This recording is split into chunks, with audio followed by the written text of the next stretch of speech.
Hey guys, this is Kamaguno, and today I am doing top 10 comics of the decade. So, that means comics that have come out between 2010 and 2020. Obviously, this was a very difficult video to do because there's a lot of great comics that have come out between that time.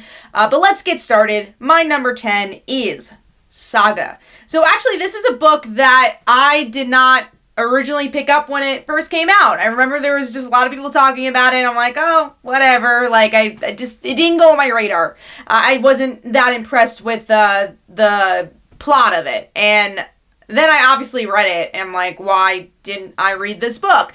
Because again, originally not a big like sci-fi fan. I think that's why I was like, it's fantasy sci-fi. Why would I be interested? But then I'm such a big Bryan K. Vaughan fan, so I really should have known. And I became a Bryan K. Vaughan fan, I would say, more after the fact, especially when Paper Girls came out, and, you know, obviously just reliving my nostalgia for Runaways and that coming back. But yeah, with this title, we get to see that it is more than a fantasy sci-fi story, and I think that's why it's so successful. Because of Fiona Staples' artwork.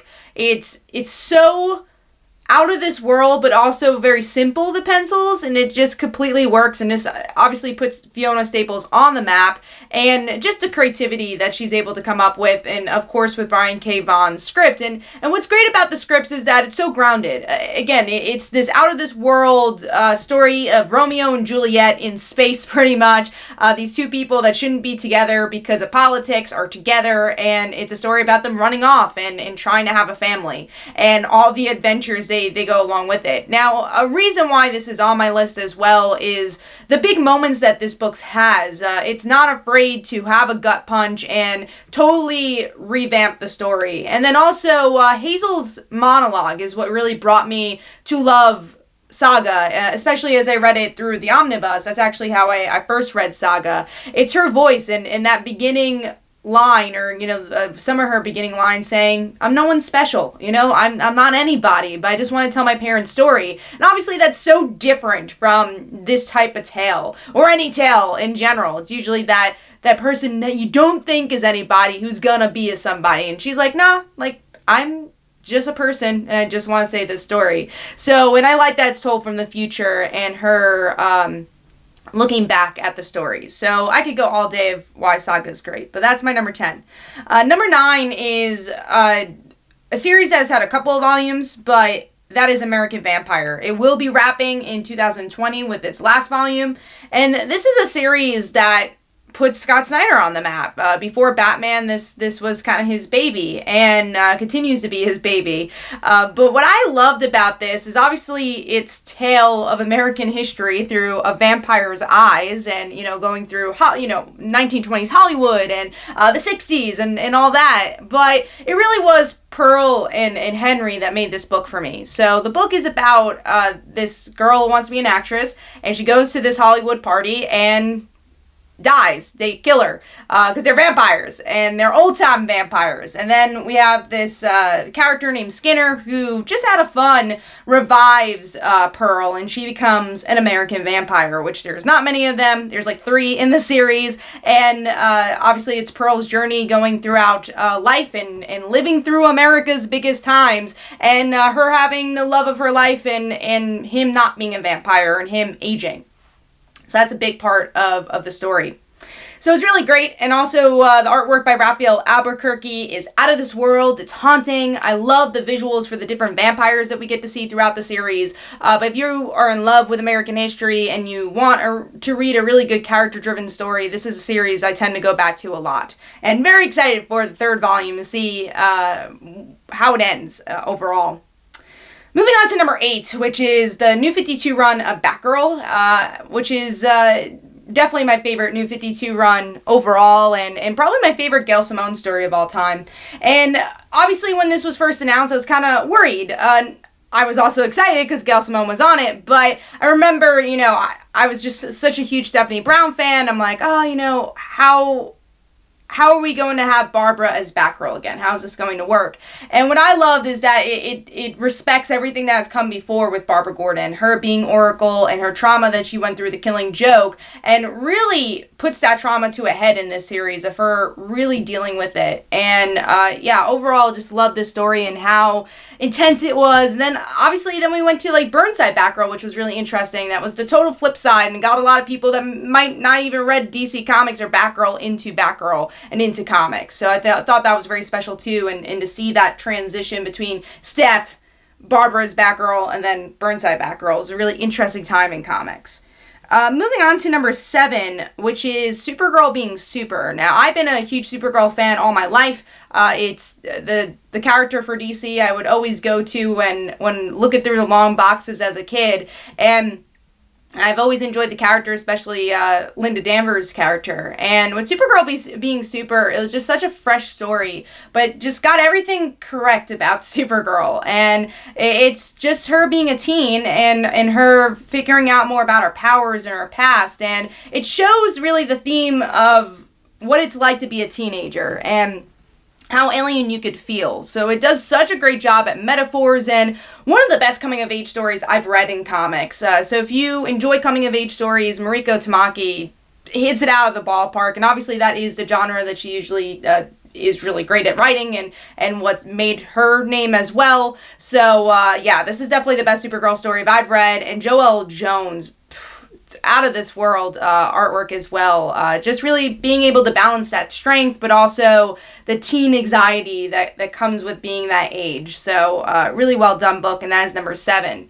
Moving on to number 6 is Archie's Mark Waid run. So before this series, I never really read Archie, maybe here and there. I definitely never had it on my pull list. I think maybe I've read like one Archie story, and I just never was interested in the franchise, and this changed my mind and really made me become an Archie fan. Once again, Fiona Staples on artwork here, and bringing in new life to Archie, and bringing in more modern tale, and making the love triangle a little bit more complicated, which is what I liked. I especially love Betty here and her characterization of the real girl next door, making them all feel really human and realistic, and the whole entire arc up to the point where Betty gets hurt in the car crash is just brilliant work. And yeah, if you never read anything Archie related, this is the series to go to, and this is how to do a slice of life slash drama series. So moving on to number 5, which is Jane Foster's Thor. So there's been a couple of runs of Jane Foster Thor, but I'm mainly talking about her after she's revealed as Jane Foster, because there was just the Mighty Thor series where the secret took a while to get revealed, and I love that series too. But I really think the height is within that volume of actually knowing that Jane Foster is Thor. And also, never was a Thor fan before this. I've read very few Thor books. I never really read his ongoing unless it was an issue here and there, but this put Thor on my pull list because Thor became relatable with Jane Foster and her struggles with cancer and her still being a god, and the reason why she was a god is because she had the strength of dealing with her cancer, but also still wanting to be a hero even though it was killing her. So it was a really poetic story from beginning to end, and Russell Dauterman's artwork was mind-blowing throughout the whole entire run.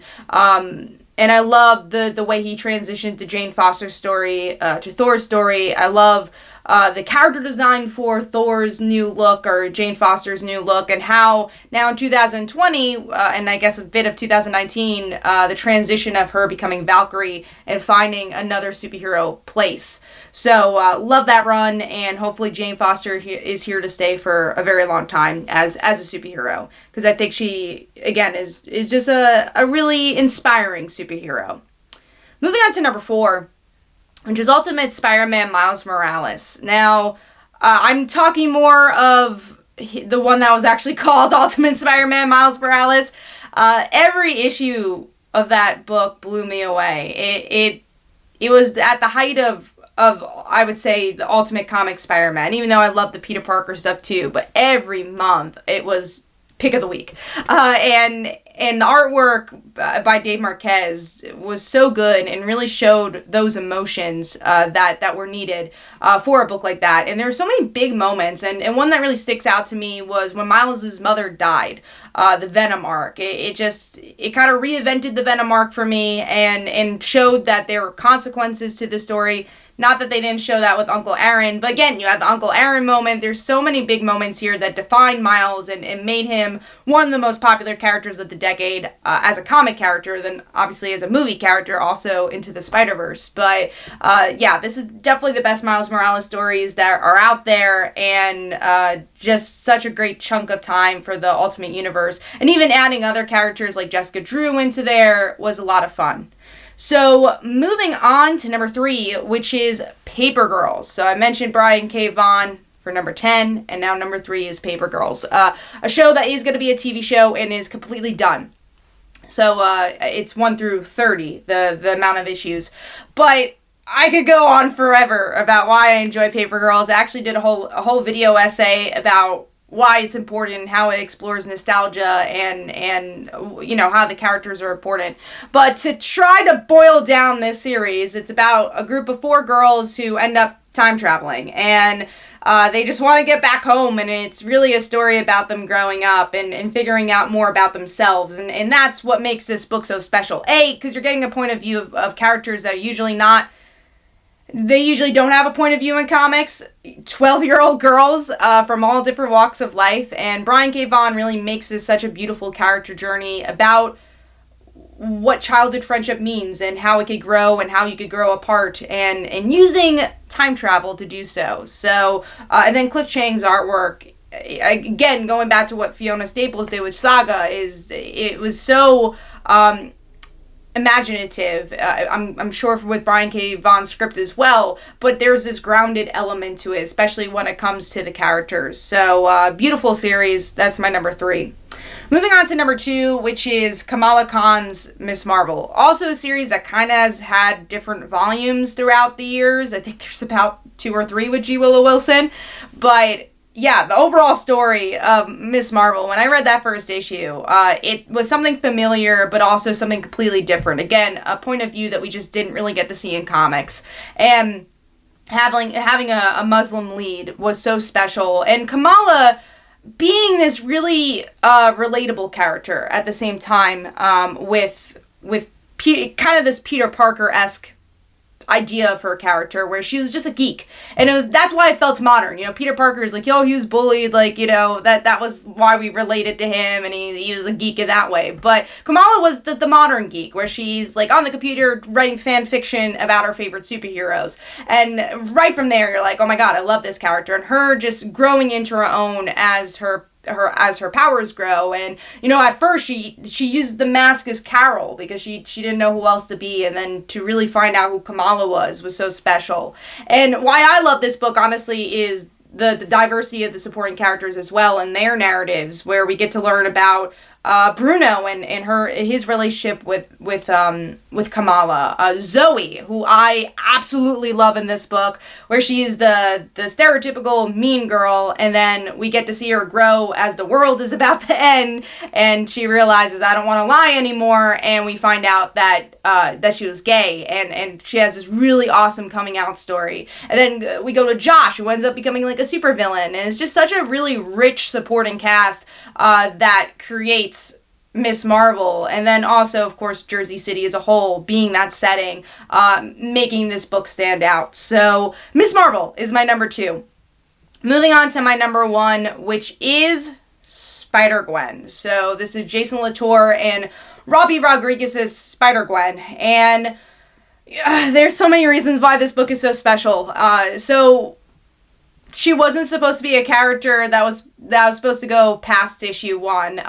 Talking about another favorite character of mine, that same history, which is Spider-Girl Mayday Parker. She had the what if issues, like, alright, that's it. And then people really liked her. And then same thing for Spider-Gwen. People loved Into the Spider-Verse. The look of it was so different. I really loved how her love for music, I felt, was really instilled into the visuals from Rico Renzi's vibrant colors, and also Robbi Rodriguez's pencils as well. So, and also just having Gwen back without it being Gwen Stacy. You know, that you have a lot of characters that come back, like Jean Grey and Flash and Supergirl, but here it was a different version of Gwen, and it really, I don't know if it forgave the woman in refrigerators moment, but she became her own character. And that was always kind of the issue with Gwen, is that she truly was just the love interest of Peter, because we never really got to see her grow. She died before we really got to see her as a character. So to see this version of Gwen have her own story, and even have Peter Parker's death kind of motivate her to be a hero was really different. And her personality just kind of jumped off the page, and it's just a really interesting mythos that Latour was able to create with, you know, the Venom, Gwenom suit, Matt Murdock being this kingpin. You know, throughout every issue, I just was sucked in from Gwen's personality, and also how it kept twisting and turning what we knew about Spider-Man's themes, I would say, and creating a unique modern story through Gwen's lens, which is what really made this book special, and also ends really well as well. So it's a good start to finish book. So that is my number one pick. Let me know in the comments below, what were your favorite comic book runs of the decade. Hopefully you guys enjoyed. This is Comic Uno. Definitely go follow me on Twitter. Go check out my Facebook page. Go check out my comics, like Father Like Daughter and They Call Her a Dancer. And every Tuesday at 10 p.m. Eastern Time is Comic Book Weekly, where we discuss our favorite comics and comic book news with our comic podcast on Comic Frontline. Hopefully you guys enjoyed. Bye.